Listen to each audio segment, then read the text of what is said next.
চট্টগ্রামে আগুনে পুড়ে বশীভূত হয়েছে সিআরবির মালিপাড়া বস্তি। ছাই হয়ে গেছে 25টি কাঁচা ঘর। তবে কেউ হতাহত হয়নি। ফায়ার সার্ভিসের 5টি ইউনিট প্রায় 2 ঘন্টা চেষ্টায় আগুন নিয়ন্ত্রণে আনে।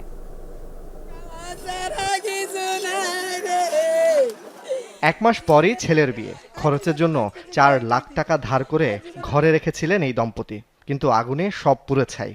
কিছু স্বর্ণ ছিল, স্বর্ণ চলে গেল, টাকা পয়সা চলে গেল, আর কিছু জিনিসপত্র অনেক কিছু তো ফ্রিজ ছিল, টিভি ছিল, এগুলি সব শেষ। তোকে ট্যাক্সি 12 দিনের মতো নাই, একটা খাওয়ার পিন্তিরের মতো নাই, তাই কিলো তাই তো বারো তাই মরিজন ভাড়া।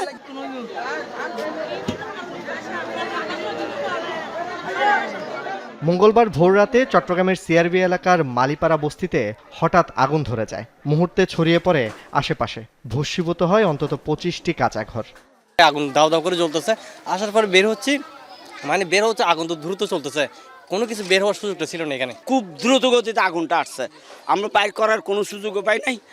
লাস্টে আমার বউ মেয়েকে নিয়ে আমি ফলাইছি। কে কিছু বাইর করতে, আমার স্বর্ণপাতি ফুরে গেছে, মেয়ের ভার্সিটির সব জিনিসপত্র, টাকা পয়সা সব কিছু। সবাই ঘুমিয়ে থাকায় কেউ মালামাল বের করতে পারেননি। অগ্নি নির্বাপনের পর ধ্বংসস্তূপ হাতড়ে বেড়াচ্ছিলেন অনেকে। একটা অবস্থার আর কিছু নেই, একটা কিছু নেই। শুধু হজ মার যাই 1 লাখ টাকা তুলে আনি যে কিস্ত করে শুধু হজ দিতে লাগে। আমাদের একটু সরকার যদি সহযোগিতা করে তা আমাদের একটু হেল্প হয় আর কি। এখন তো আমাদের সবই শেষ হয়ে গেছে। সরকার আছে সাহায্য আর একটা তুলে দিব, আর জিনিসপাতি গেল মাথার তো বাজু কিছু নেই।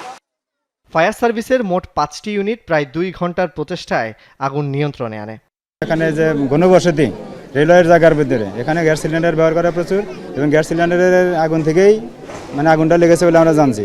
এখানে আমরা যারা কাজ করছি এবং যারা এখানে উপস্থিত ছিল কাউকে আমরা হতাহত পাইনি। জুবায়েদ ইবনে শাহাদাত, যমুনা নিউজ, চট্টগ্রাম।